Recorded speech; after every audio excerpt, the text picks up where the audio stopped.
Nagpaplano na ba kayo para sa darating na summer? O hanggang drawing na lang talaga kayo? Yung tipong book na tayo, tapos sin lang. Eto na yun, para sa mga next time na.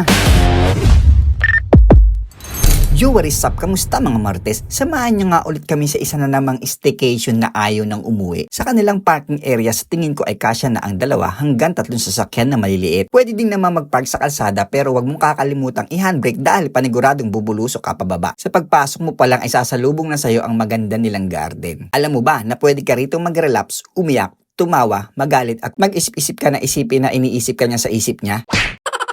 At mula nga dyan ay tanaw pa rin ang parking area at siguradong iyong mababantayan. Sa bandang kaliwa naman ay nandun ang pool, mahabang pool at meron din naman pambata. Pambata lang yan na hindi ka pwede dyan, magbebitok ka na lang sa jowa mo.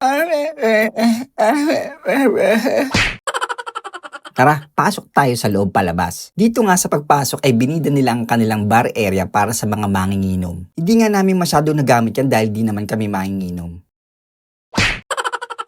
At syempre, ang kanilang napaka-cute na family room. Pwede kang manood ng movie. Bakit walang TV sa inyo? Dito ka pa dadayo ng panonood? Sayang oras, boy. Sobrang presko sa loob dahil nababalot tayo ng mga PVC panel. Dagdag mo pa ang malakas at malamig na hangin mula sa labas. Sa bandang kanan ay nandito ang kanilang kitchen. Syempre, yan ang pang-aasahan mo. Dapat kumpleto. Meron silang oven, water dispenser, at kumpletong kitchenwares. At sa tingin ko naman ay hindi ka maboboard sa pagluluto dahil tanaw mo ang magandang tanawin. Kung sakaling nakalimutan nyo bumili ng yelo, ay meron sila ditong tinitindang yelo. Siyempre, ang kanilang matari na lababo na maghuhugas ka lang para ka pa magpapalipad ng eroplano. Hindi naman sa pagmamayabang-mayabang talaga ako, pero meron din kami yan.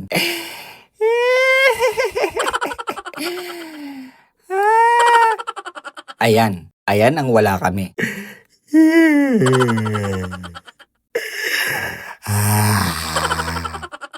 Dito sa baba ay merong kwarto at ito ang master's bedroom.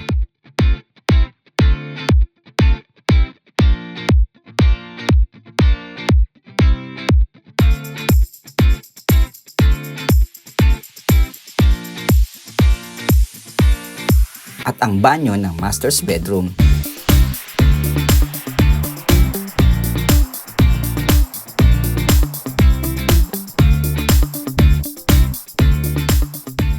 Bago tayo umakyat ay silipin muna natin ng mabilisan ang kanilang common CR. Tara, akyat na tayo.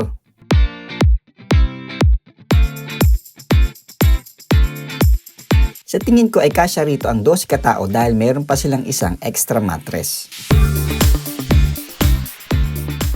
Sa pagising mo sa umaga hindi mo mapipigiling mag-feeling isang mayaman at sasabihin, "Good morning, Yaya! Ready na ba ang breakfast?"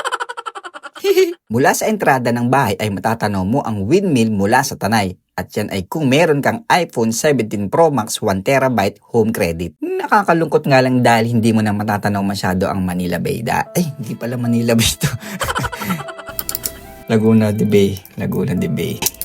Nakakalungkot nga lang dahil hindi mo na matatanong masyado ang Laguna de Bay dahil natakpan na ito ng bagong istruktura. Hindi magtatagal, mapapalibutan na tayo ng mga istruktura. At dahil tanong naman namin ang aming bahay mula rito, tsaga-tsaga na lang mula sa mga bubong. Hello neighbors! Ganito naman ang itsura niya sa gabi. Wala na nga nagtangkang maligo dahil sa sobrang lamig. Nagdala pala kami ng sarili naming speaker kasi maliit at mahina ang speaker nila para naman ma-enjoy ng bawat isa ang pagkanta. Ang sarap mag-almusal at magkape kapag ito kaganda ang iyong nasa harapan. Magandang tanawin at preskong hangin. Waring may nagbubulong na, deserve mo yan. Huwag mong kalimutan na libre ka lang dyan. Mag-ambag ka naman huy. Sumubok nga pala ang tatay ko na tumalon sa pool kahit sobrang lamig. Ganyan din sa hamon ng buhay. Alam mo may chance na maging mahirap o masakit pero pinili mo pa rin tumuloy. Ang importante, hindi yung takot, kundi yung tapang mong sumubok. Walang mawawala kung iyong susubukan. Dahil sa dulo, maraming pwedeng mapanalunan.